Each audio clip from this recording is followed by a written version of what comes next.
Oi, tudo bem? Hoje eu vou começar apelando para sua imaginação.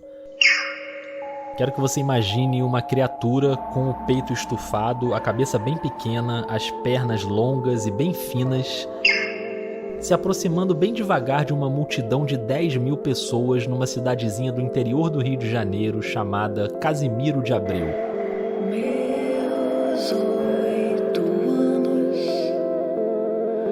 em anos-luz. Já passava das 5 da manhã. 8 de março, 2 anos 80. 40 anos atrás não dava para postar no Instagram, então as pessoas olhavam para cima. Mas estava esquisito, aquela criatura não era bem o que eles estavam esperando. Pássaro não muito raro, passando a perna nos outros. Passos em 8 compassos, prevendo o alvoroço. Socorro, socorro.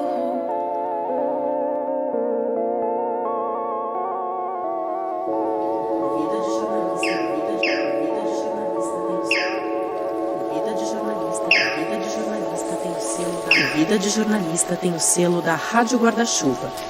Jornalismo para quem gosta de ouvir. População dividida, uns acreditam, outros não. Às 5h20 da manhã, marcou-se a tal reunião. Memórias é uma série do podcast Vida de Jornalista. Aqui a gente volta ao passado para reviver coberturas históricas conversando com quem esteve lá. Hoje a nossa data é 8 de março de 1980, quando milhares de humanos se reuniram para recepcionar um disco voador vindo de Júpiter. E olha, quem foi nunca mais vai esquecer o rolê aleatório daquela madrugada.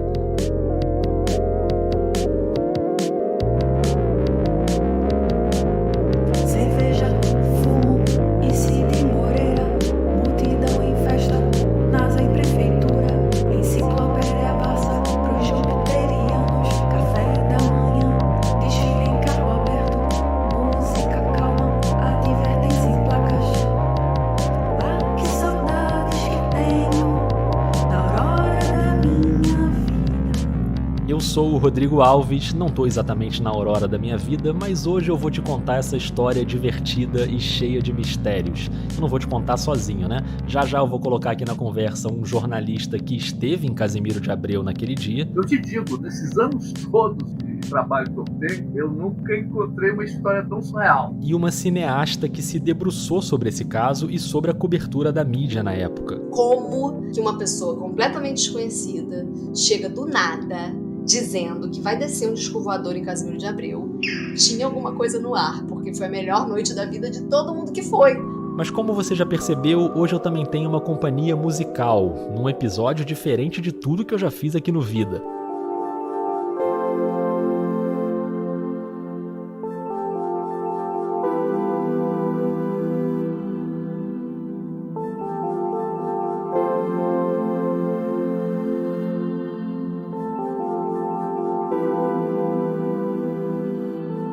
Quem conduz essa jornada comigo é a Lulina, uma cantora e compositora pernambucana que eu adoro e eu sei que ela adora os temas alienígenas. Então a nossa combinação hoje é a seguinte: eu vou contando a história com a locução, com as entrevistas, com os áudios da época, e a Lulina vai cantando a história com música que ela compôs especialmente pra gente.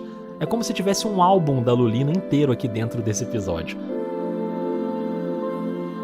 Então relaxa, ajusta o seu fone de ouvido e, por via das dúvidas, se você puder, vai olhando para cima de vez em quando.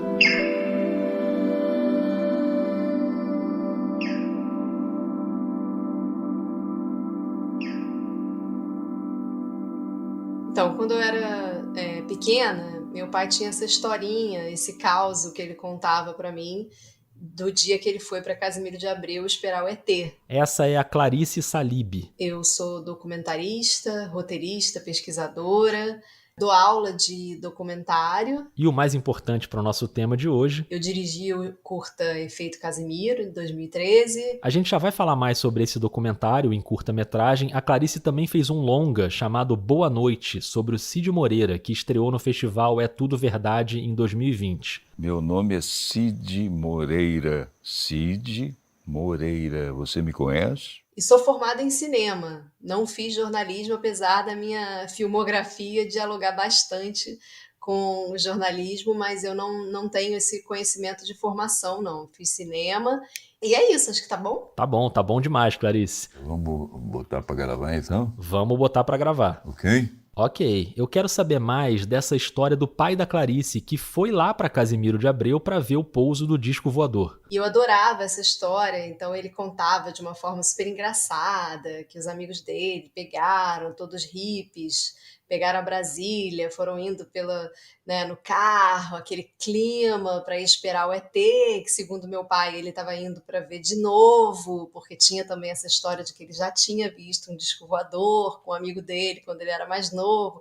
Então tinha toda uma aura de mistério, assim. E assim como os ETs, a Clarice também estava para chegar na Terra. Minha mãe estava grávida de mim nessa época.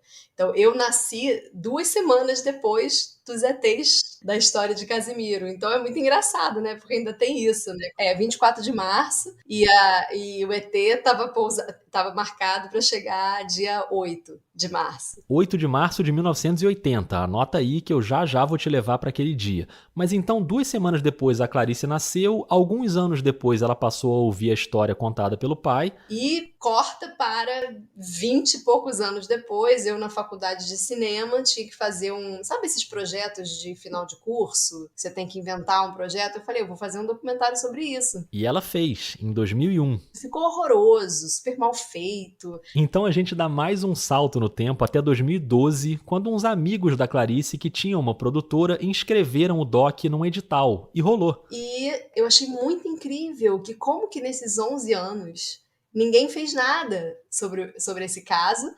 E aí eu pensei, gente, então é pra eu fazer mesmo, porque esse é meu, porque não tem jeito, né? Não tem jeito. Esse não tem jeito é um bom gancho. Eu não ia falar nada não, mas eu vou fazer um parêntese aqui, 1 segundo, pra dizer pra você, que é nerd como eu, se você clicou nesse episódio chamado Casimiro e o Disco Voador... Não tem jeito. Achando que era um episódio sobre o Casimiro Miguel, o Casé... Ih, rapaz. Pois é, aqui é outro Casimiro, Casimiro de Abreu, a cidade que leva o nome do poeta brasileiro do século XIX, autor do famoso poema Meus 8 Anos. Volto a repetir, ele tem razão também. É isso. Agora, você, ouvinte, se quiser fazer esse episódio chegar no Casimiro Miguel, tá lançada a campanha. Você acha que ele ia gostar de ouvir? Então marque ele aí nas redes. E, aliás, antes de fechar o parêntese, eu vou citar outro fenômeno, um fenômeno dos podcasts, que é a Laurinha Lero.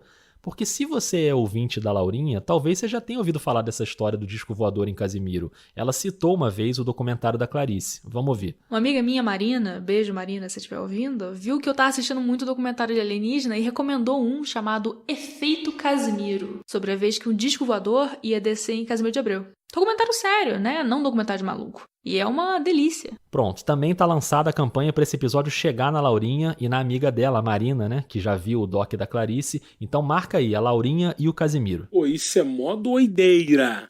Doideira, você vai ver o que é daqui a pouco nessa história aqui. Mas ok, fecha parêntese, Efeito Casimiro foi lançado no Festival do Rio em 2013 e dali ele avançou pro mundo inteiro, ganhou um monte de prêmios, até na Índia ganhou prêmio. Calcutá, teve Falei, gente, ganhou prêmio em Calcutá. Teve China. E em Júpiter, que você saiba, pelo menos. Em Júpiter teve, com certeza, uma sessão que eles me abduziram e apagaram minha memória, então eu não posso te dar detalhes, mas com certeza. Tem muitos amigos que me sacaneiam e falam que eu sou embaixatriz de Júpiter. Bom, esse cargo oficial a Clarice talvez ainda não tenha, mas é fato que... Tudo que aparece de ET na mídia, qualquer notícia de ET, as pessoas me mandam. E, às vezes, até hoje, veículos como o Jornal da Band me ligou no meio da pandemia, quando teve aquele negócio do Pentágono, para eu comentar, para eu mandar trechos do filme. Calma, não apareceu nenhum disco voador por aí, mas o Departamento de Defesa dos Estados Unidos liberou 3 vídeos que revelam fenômenos aéreos não identificados. Nos áudios, pilotos da Marinha Norte-Americana se surpreendem com as imagens.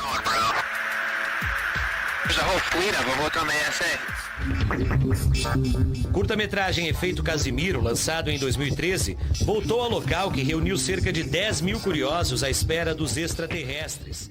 Olha, gente, eu virei uma especialista em ufologia. Eu não sou ufóloga. Clarice não é ufóloga, mas naturalmente vai ter um ufólogo nessa história. E aí eu pergunto pra você que tá ouvindo.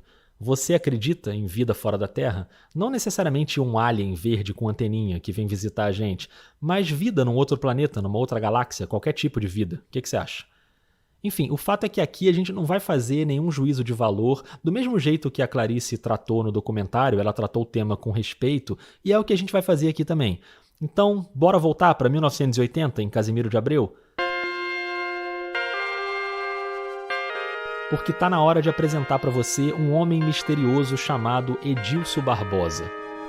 Mensageiro de Júpiter, Edilson Barbosa, vem pra avisar que os jupiterianos estão a caminho e logo vão pousar bem em Casimiro. E para o delírio de uma multidão, ele é o escolhido para espalhar essa informação.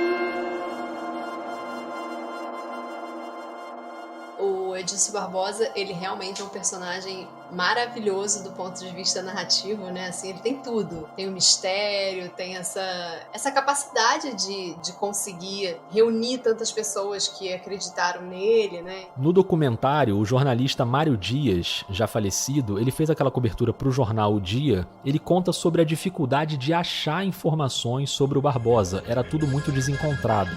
Me impressionava que eu não conseguia levantar os antecedentes do Barbosa. Por mais que eu quisesse, a mulher dele também.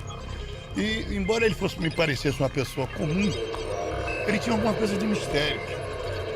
Aquela coisa que você vai apurando, mas não encontra nada. Ou seja, você não encontra quem era o pai, quem era a mãe. Eu fui pesquisar o acervo digital do Jornal do Brasil e o JB fez uma cobertura bem extensa, matérias de página inteira, e uma delas, publicada 2 dias antes da data do pouso, era uma matéria não assinada que eu imagino que tenha sido feita pelo repórter que depois cobriria o dia do pouso, o Sérgio Fleury, que não tem nada a ver com aquele Sérgio Fleury, torturador da época da ditadura, delegado do DOPS que perseguiu Marighella. É outro Fleury, que foi um grande jornalista, e a matéria dele tinha foto, tinha um infográfico mostrando como chegar no local e tinha uma entrevista curtinha com o Barbosa feita na sede da prefeitura.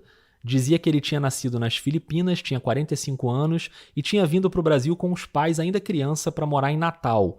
Ele contava que tinha trabalhado como alfaiate, depois com impressão de estampa em tecido e que naquela época ele já era casado e tinha 14 filhos. Mas o primeiro contato extraterreno dele teria sido em 1955, na Praia de Touros, no Rio Grande do Norte. Ele serviu o exército na época e ele e uns amigos acharam na praia uma esfera muito quente, com meio metro de diâmetro. Eles colocaram no carro para levar para o quartel e o motor do carro não ligava de jeito nenhum.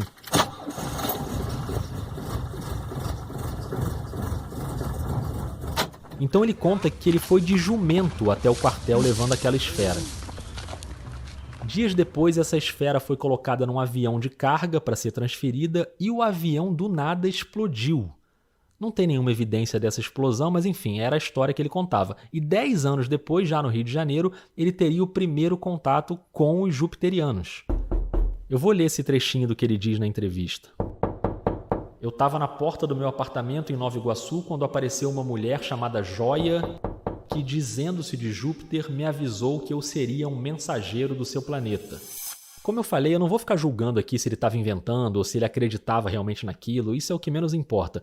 Mas ele até se colocava à disposição para passar por detector de mentiras. Me submeta a qualquer tipo de teste. Eu não acredito que ele estivesse mentindo. Isso não quer dizer que seja verdade o que ele está falando, mas mentir e fantasiar são coisas diferentes. Ele podia estar acreditando no que ele estava falando e isso não ser verdade. Mas eu digo assim, sabe essa coisa de tipo assim, ai cara, vou inventar uma mentira aqui para conseguir fazer aquilo outro, aí pensa. Eu não acho. Eu acho que ele tinha alguma coisa lá das coisas dele, dos mistérios da vida dele, e ele realmente acreditava naquilo. Isso é a minha hipótese, tá? Pode estar completamente errada. A minha hipótese é que ele realmente acreditava em tudo que ele estava falando. E só por isso que ele conseguiu convencer todo mundo.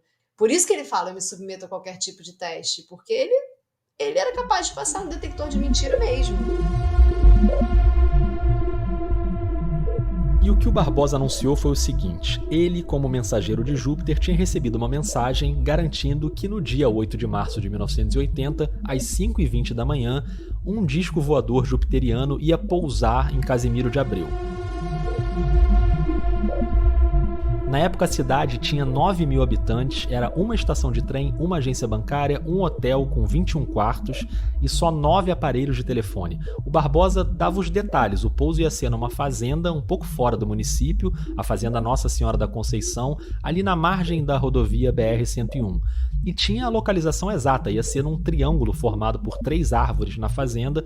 Nos jornais ele disse que seria uma nave amarela de 60 metros de diâmetro, que ainda ia trazer 4 terráqueos humanos que tinham sido abduzidos e seriam devolvidos.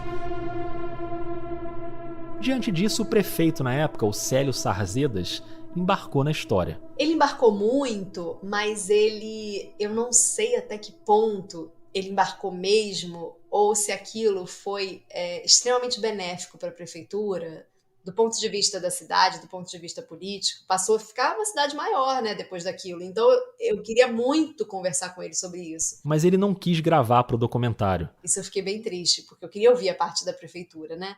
Tem até a história de que a prefeitura chegou a comprar uma enciclopédia Barça. Naquela época não tinha Wikipédia, né? A gente se informava com enciclopédias de papel, encadernadas, enormes. E a Barça era a mãe das enciclopédias. Então tava lá um volume que seria entregue para os ETs numa cerimônia para eles entenderem melhor o que é o planeta Terra. A enciclopédia Barça, que a prefeitura teria comprado para dar de presente para os ETs, parece piada, mas ela existe, ela tá lá no Museu de Casimiro de Abreu. O prefeito realmente montou toda uma programação e ele acabou sendo tratado como piada também. Ele não quis dar entrevista porque eu acho que ele se sentiu meio chacota. Essa repercussão enorme que se transforma em chacota tem muito a ver com o papel do jornalismo nessa história.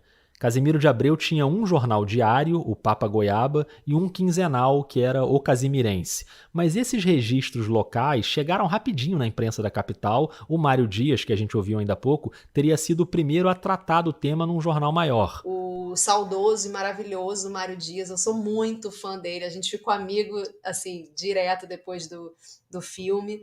E aí ele diz que ele deu a primeira notinha e que aí aquilo foi ganhando uma proporção. Agora, nas minhas pesquisas, consta, e isso eu nunca achei em imagem, que o Edilson Barbosa foi no programa do Flávio Cavalcante. Voltamos a apresentar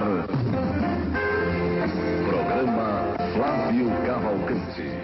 O programa do Flávio Cavalcante na TV Tupi era uma audiência estrondosa e ele realmente adorava o tema da ufologia. Meus amigos, eu pediria ao auditório agora um pouquinho de silêncio. Esse é um programa de 78. O raciocínio popular, acompanhe.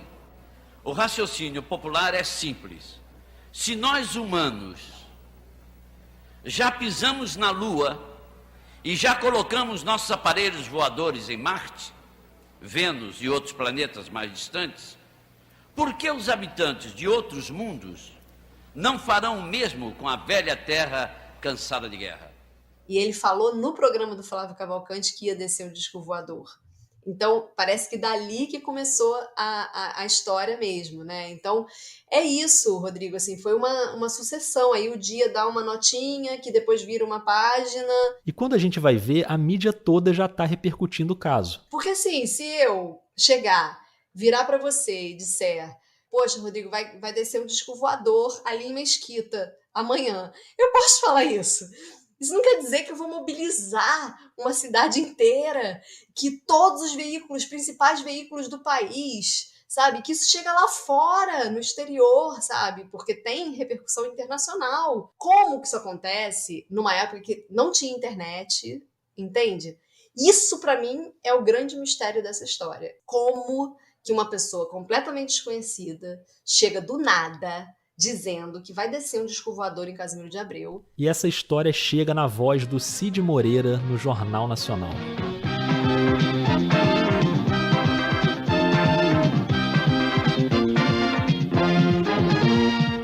Expectativa em Casimiro de Abreu, uma pequena cidade da região leste do estado do Rio. Dizem que amanhã um disco voador vai pousar lá. Imagina, né? Assim, a maioria das pessoas acha que a verdade está ali é a voz da verdade, né? Isso foi na edição do Jornal Nacional na sexta noite e o pouso estava previsto para aquela madrugada, já amanhecendo às 5h20 de sábado. Dizem que amanhã... Você imagina a quantidade de gente que caiu na estrada. Um disco voador vai pousar lá. Então tá na hora de chamar pra conversa um jornalista que caiu na estrada naquela sexta-noite. E ele nem foi pra cobrir não, hein? Não fui cobrir. Fui um repórter incidental, entendeu? Esse é o Luiz Maranhão.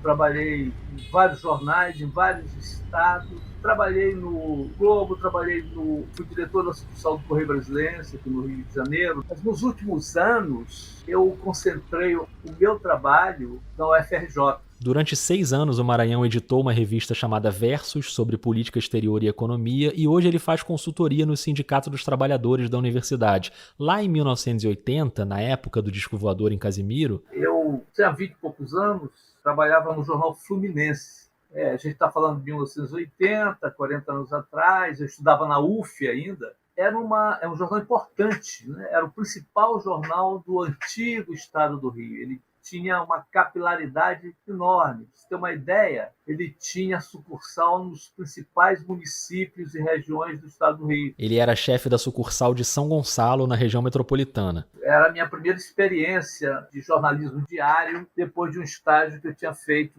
brevemente na editora Abril.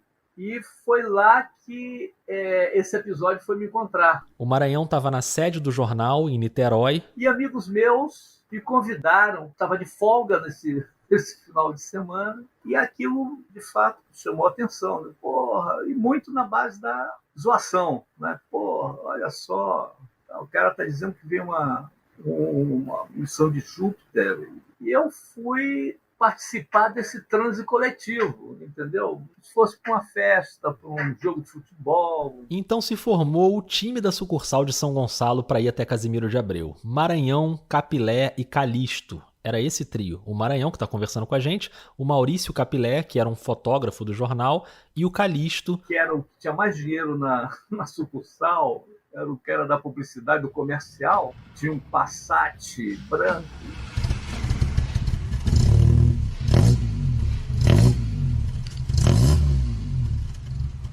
Vamos lá, vamos curtir e tal. Programão, né? Você ir para uma aventura muito original, né? Você vai para onde? Vou ver o pouso de uma nave espacial. Olha que coisa mais curiosa, né?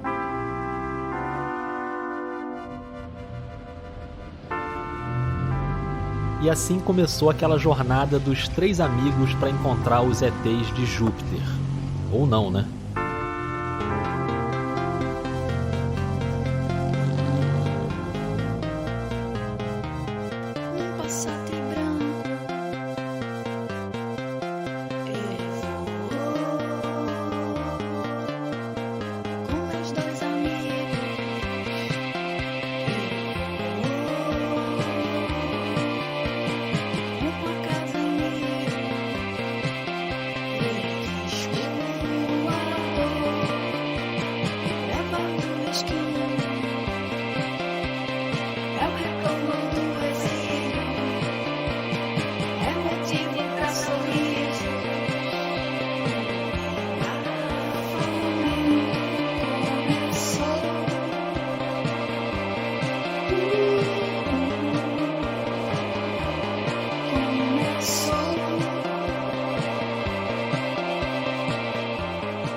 Começou ali pelas 10 da noite aquela viagem de carro, e o trajeto de Niterói até Casimiro de Abreu normalmente ia levar menos de 2 horas. É quase uma linha reta pela BR-101, passando por Itaboraí, Tanguá, Rio Bonito, Silva Jardim, um caminho tranquilo, mas naquela noite de sexta-feira estava diferente.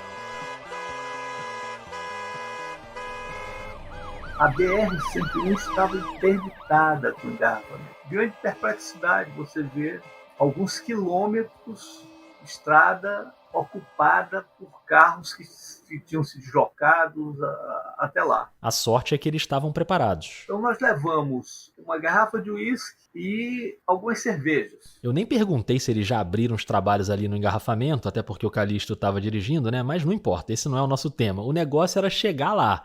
E depois de todo esse trânsito, você acha que o Passat branco ia deixar o povo lá na cara do gol, tipo do lado da pista de pouso? Nada disso. Nós tivemos que estacionar o carro bastante antes da entrada e tivemos que caminhar esses quilômetros todos até chegar na porteira da fazenda, onde tinha vendedor de cerveja, pipoca. Água, cerveja, água. Aí mesmo que eles não tivessem levado nada, tinha tudo ali. Tinha ali uma quermesse se formando. Isso te surpreendeu encontrar esse cenário lá cheio? Assim? Muito, muito. Você não imaginou que o fato fosse mobilizar tanta gente. E assim, muito assim na zoação, mas vai que é verdade. Vai que, nunca se sabe, né? Eu acho que sair de Júpiter num disco voador não deve ser muito simples. A decolagem deve ser meio traiçoeira, porque em Júpiter não tem chão. É um planeta gasoso, só tem gás. E é um lugar espetacular, né? Eu, se morasse em Júpiter, não ia querer sair de lá pra nada. Um planeta que tem 79 luas. Imagina você ficar olhando pro céu. E uma dessas luas, a Europa, aí sim é considerado o lugar do sistema solar, além da Terra, com mais chance de ter vida. Porque essa lua é coberta de gelo, e embaixo desse gelo provavelmente tem um oceano de água salgada, água líquida. Então pensa aí, se não tem uns bichinhos lá no fundo. Hein? Só não deve ser muito legal ficar naquela mancha vermelha de Júpiter, sabe? Que aparece bem nas fotos, uma mancha vermelha.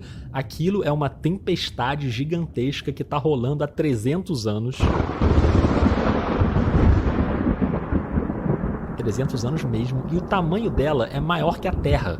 Então vai que esse disco estava fugindo da tempestade. Ok.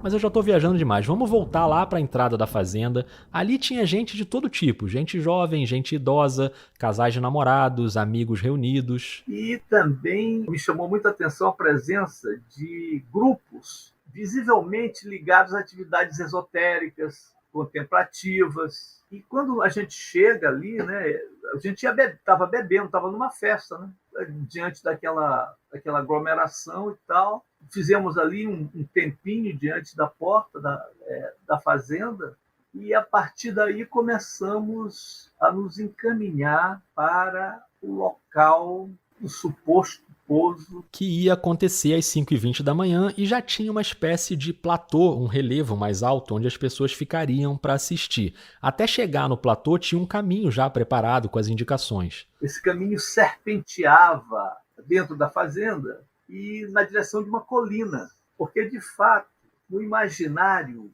né, de um espaço para um disco voador pousar, você tinha um vale cercado no caso da lei de montanhas, de pequenos morros, né? E nesse vale estavam as 3 árvores, formando aquele triângulo, ali é que o disco ia pousar. Bem, aí nós caminhamos, entramos na vibe, na onda. Eu não me lembro exatamente, Rodrigo, qual era a distância da porteira até o platô. Nós começamos a caminhar e tal. E ali já eram 10 mil pessoas na fazenda. Tenta imaginar essa cena. Maranhão, Capilé e Calixto caminhando, levando suas cervejas, seu uísque. E fomos parando em pequenos grupos que foram se formando em torno de fogueiras, pessoal bebendo, pessoal namorando, pessoal cantando, pessoal queimando fumo. Encontrei amigos da universidade, naturalmente conversando. O que você veio fazer aqui? Vamos esperar o disco chegar, os mistérios que isso envolve. Então eu, por exemplo, materialista convicto, de repente estava um cara engajado politicamente e tal, nunca fui místico, não é? Embora tenha sido religioso na infância, estava ali para... Como é que uma informação dessa natureza absurda, não é? Tinha a capacidade de trazer as pessoas para uma espécie de delírio coletivo?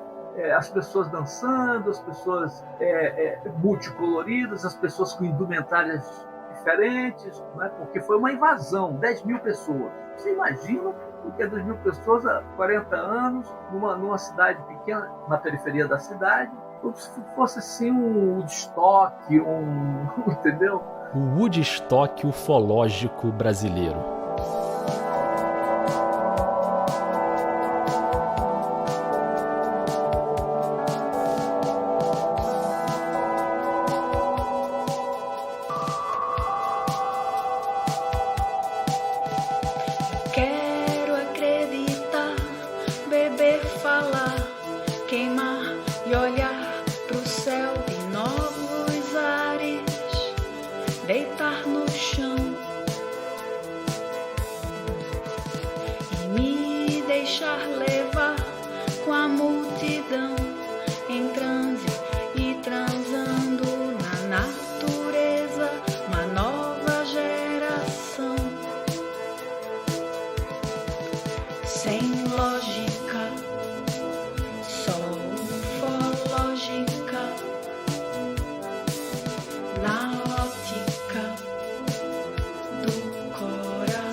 O documentário da Clarice mostra algumas imagens muito impressionantes dos morros da fazenda tomados pela multidão, os trailers, barracas de camping, os carros da polícia para garantir a segurança, a mídia ali em peso.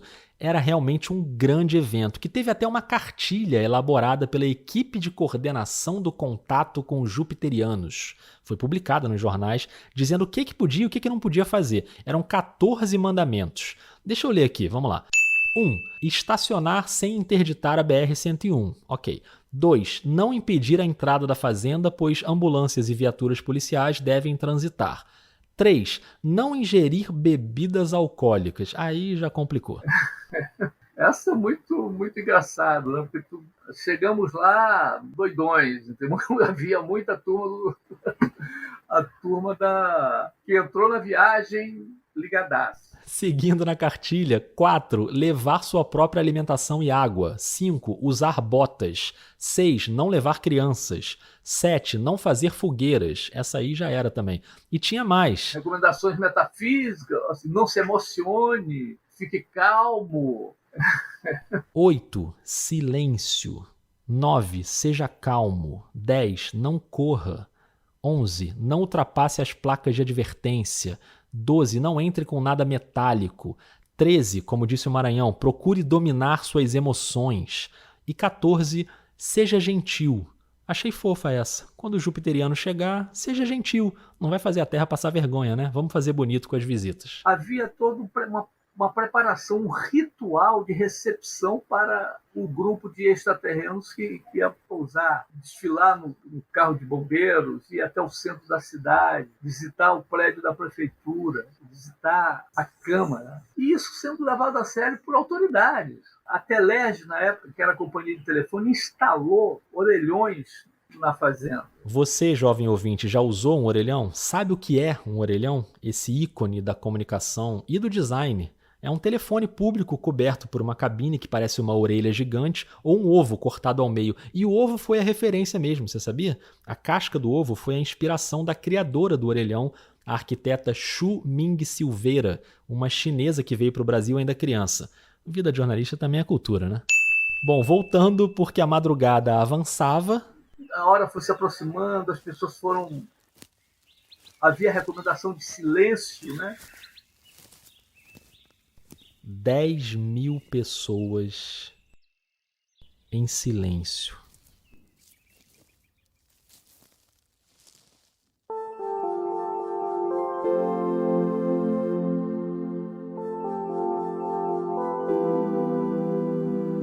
Impressionante isso, impressionante. As pessoas se comportaram para o acontecimento.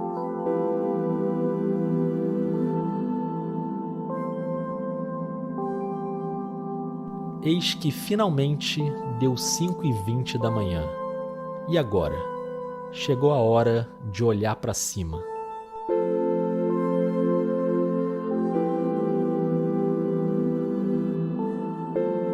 E aí passou o horário previsto, mas não, atrasou um pouco, não sei o quê, blá, blá, blá. E com essa inquietação que veio depois do silêncio, esse é um bom momento para eu chamar a Clarice de volta para a conversa. O pai da Clarice foi antes. Pois é, e ela lembra bem do pai descrevendo esse momento.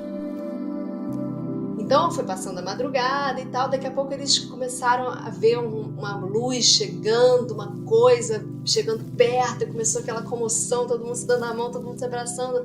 Ah, não, era um satélite artificial, e todo mundo, puxa vida. Aí continua aquela coisa, todo mundo lá festejando, né, aquela coisa, sexo, drogas e rock and roll, daqui a pouco vê uma luz de novo, aí a luz brilhando, agora, agora. Aí era um avião, aí todo mundo, meu Deus, ainda não é o disco voador. E aí continua a festa, já o sol nascendo, já todo mundo lá. Daqui a pouco ele vê um negócio vindo voando assim, quando ele viu, era um socó, um pássaro de pernas longas assim, que ele virou pros amigos e falou assim, meu amigo, socó já é demais, eu vou embora. Muito bom. Satélite, avião, beleza, mas socó é o meu limite. Agora já foi o meu limite, eu vou pra casa. Socorro, socorro.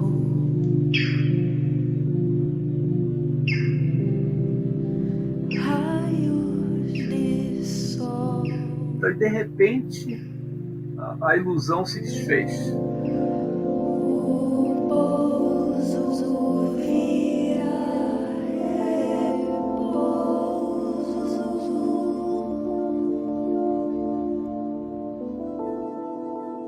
A ilusão se desfez e nós olhamos lá para baixo, depois que passou o pássaro, aí o pessoal já começou a inquietação e tal. E eu vi uma movimentação lá embaixo, policiais protegendo o tal do Barbosa. E o Barbosa, hein? 10.000 pessoas reunidas esperando o pouso do disco e no máximo deu para ver um avião, um socó de pernas longas.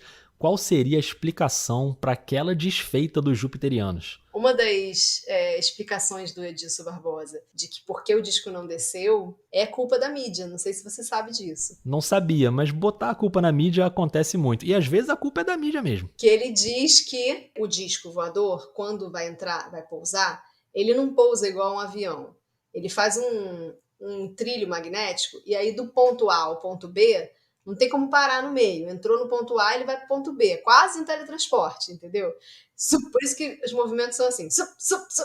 Então não podia ter ninguém na pista de pouso. E quem estava lá na pista de pouso? A mídia, lógico. Tem a história de que um veículo jornalístico, não vou dizer qual, né, para evitar problema aqui pra gente, mas que um jornalista subornou os guardas para ficar ali na pista de pouso e registrar o grande acontecimento do melhor lugar, furo mundial interplanetário. E aí que os ETs, vendo que tinham pessoas ali, não puderam entrar no trilho magnético. E repara só, se teve jornalista subornando o guarda, e mesmo que não tenha subornado, pelo menos brigando para ficar ali na pista de pouso para pegar a melhor imagem, né, é porque realmente tinha jornalista acreditando que ia descer um disco voador, né?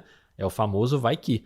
Mas segundo Barbosa, essa intromissão fez o pessoal de Júpiter desistir. para não causar um acidente. Inclusive, eles teriam dito para o Barbosa que não pode ter nessa região nenhum tipo de voo ali, de helicóptero, de avião, porque o trilho magnético estava lá. E vai cair. Se passar por ali, vai cair. E aí, o que se diz também é que caiu um helicóptero na Bacia de Campos. E caiu mesmo. Eu achei as matérias no Jornal do Brasil. Isso foi 2 semanas depois. A alguns quilômetros de Casimiro de Abreu, foi um helicóptero que levava trabalhadores de uma plataforma submarina da Bacia de Campos. Morreram 14 pessoas. E o próprio Barbosa se envolveu numa consequência trágica e ele mesmo anunciou o que ia acontecer numa conversa com o Mário Dias, o repórter. O Mário conta essa história no documentário. Vamos ouvir. Então o Barbosa me chama num canto, lá, não na fazenda, mas num hotel lá, que nós estávamos hospedados, e disse, olha, eu recebi a seguinte informação deles. Eu vou perder uma das pernas, me parece a perna esquerda, daqui a 2 meses e tal. E logo depois vou perder a perna direita e em seguida eu vou morrer. Tudo isso de fato acontece nos meses seguintes. O filme mostra fotos do Barbosa com a perna amputada e pouco depois ele morre. Tudo bem que também aparece uma página de jornal dizendo que ele era diabético, então talvez isso possa ter sido uma complicação da diabetes, né? Mas o fato é que naquele dia 8 de março, o Barbosa saiu da fazenda tranquilo. Ninguém tentou agredir ou xingar ou fazer qualquer cobrança. Podia ter algum risco da multidão ficar revoltada. Mas, incrivelmente, né, quer dizer, desse retorno, né, que as pessoas se dispersam como se fosse o fim de um show, de um espetáculo e tal. Não havia raiva nas pessoas, você está entendendo? Foram se dispersando naturalmente, a gente foi descendo a montanha, a pequena colina, como fosse o desfecho que no inconsciente todo mundo ia absorver. E de uma certa maneira, muita gente ficou feliz com aquela noite, muito diferente, uma aventura. E os 3 amigos do Passat Branco? Qual foi o veredito de Maranhão, Capilé e Calixto? Saímos satisfeitos de ter vivido aquele momento. E essa foi a experiência do disco que não pousou.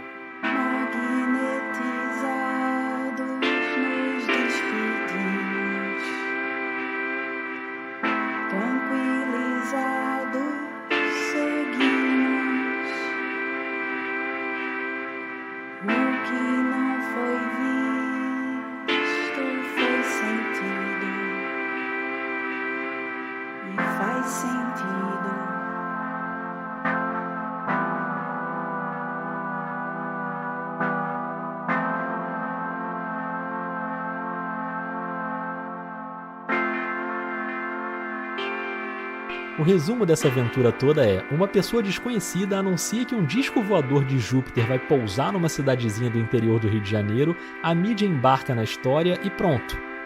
10 mil pessoas invadem a cidade para esperar a nave não vem e todo mundo sai feliz.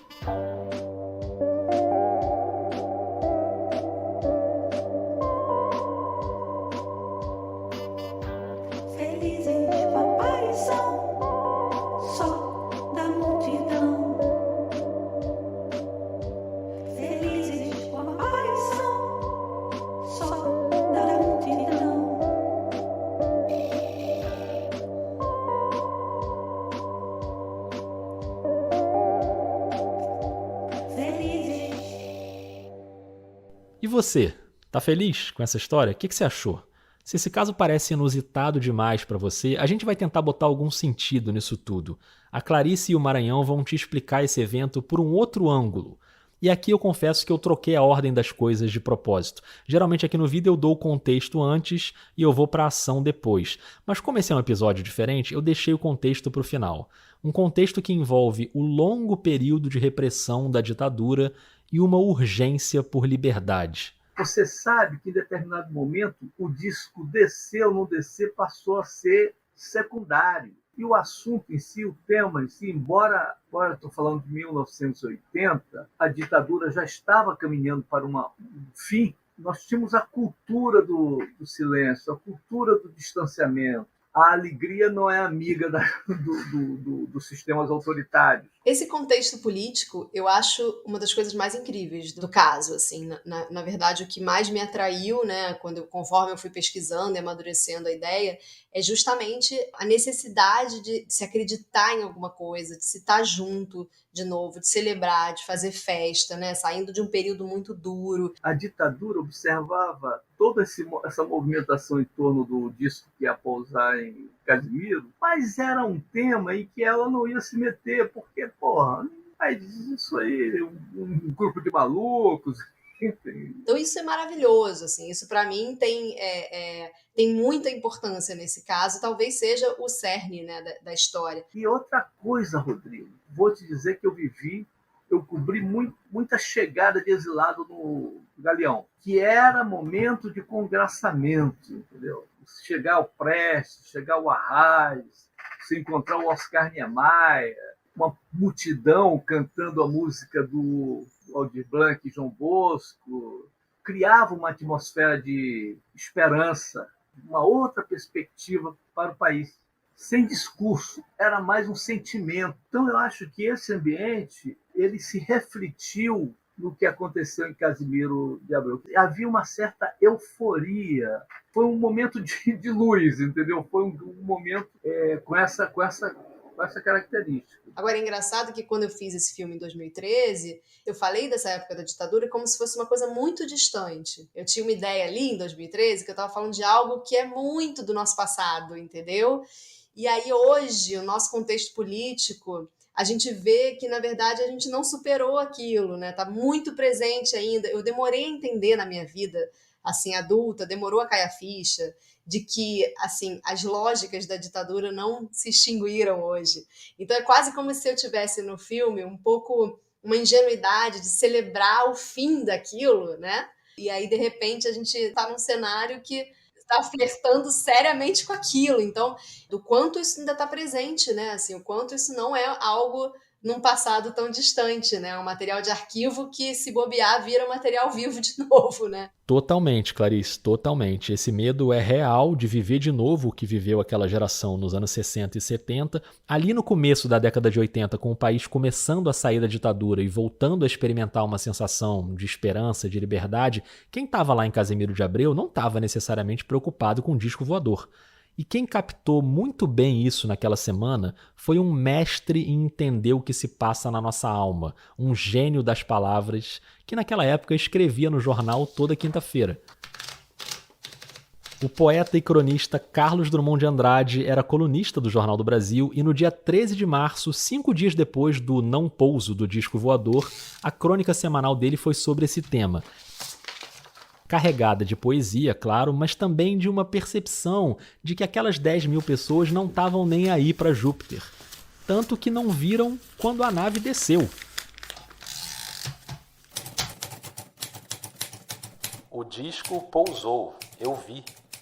Voltei de Casimiro de Abreu sem frustração e cada vez mais convencido da existência de discos voadores.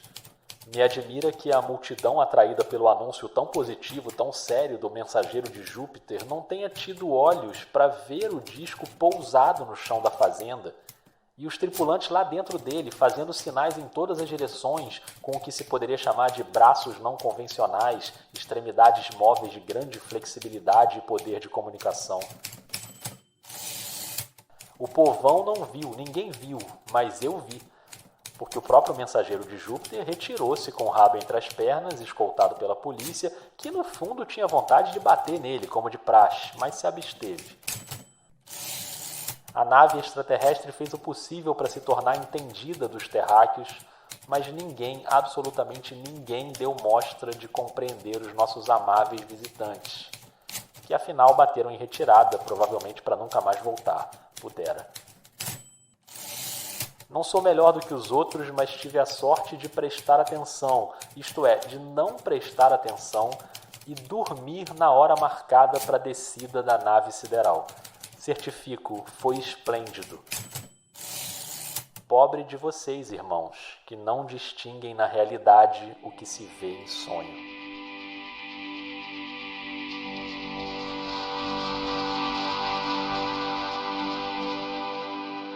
espero que aconteça um Casimiro de novo, porque eu quero ir.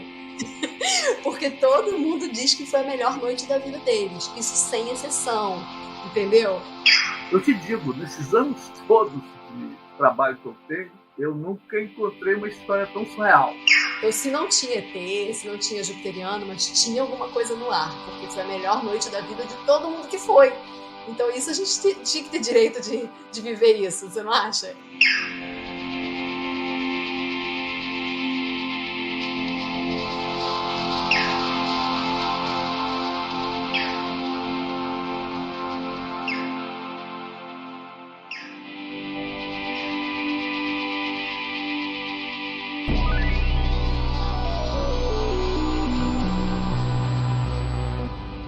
Esse foi mais um episódio da série Memórias. Eu sou o Rodrigo Alves e agradeço muito a Clarice Salib e ao Luiz Maranhão. Reforço aqui o convite para você partir para o YouTube e assistir ao documentário Efeito Casimiro, dirigido pela Clarice.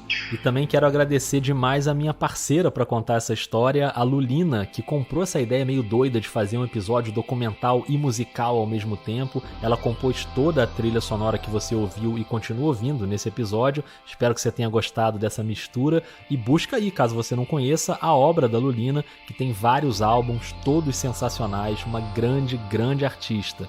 E eu sempre te lembro que esse tipo de experimentação aqui no Vida só é possível graças à campanha de financiamento dos ouvintes. Então, muito obrigado aos apoiadores e às apoiadoras. A Lulina, inclusive, é uma apoiadora há bastante tempo. Hoje é um grupo com mais de 100 pessoas. E a gente precisa fazer esse grupo crescer para o Vida ganhar ainda mais independência de produção. Porque tirando a trilha sonora dessa série, eu faço todas as etapas sozinho, aqui num cantinho da minha sala. A pauta, as entrevistas, o roteiro, a locução, a edição, a sonorização. Isso dá muito trabalho, isso tem um custo. Então, se você gosta do podcast, se você acredita no que eu estou fazendo, por favor, considere apoiar mensalmente. Os planos estão no Catarse, no PicPay ou na Orelo. Se você não puder apoiar todo mês, tem a opção da doação pontual pelo Pix. Aceita as Pix? Ó o Casé aí de novo. A chave do Pix é o e-mail podcastvidadejornalista@gmail.com. Eu te lembro também que o Vida faz parte da Rádio Guarda-Chuva, ao lado de ótimos podcasts de jornalismo que você já conhece: Finitude, Põe na Estante, Rádio Escafandro, Afluente, Dissidentes, Pauta Pública, só podcast de altíssima qualidade, eu garanto, pode ir lá. Por favor, conta pra mim o que você achou do episódio. O Vida tá no Twitter e no Instagram com @vida_jornalista. Esse retorno é muito importante. Me conta o que você tá achando da série, me conta se você já viu um disco voador, me conta o que você quiser. E daqui a 2 semanas eu volto. Combinado? Um beijo, um abraço e até o próximo pouso.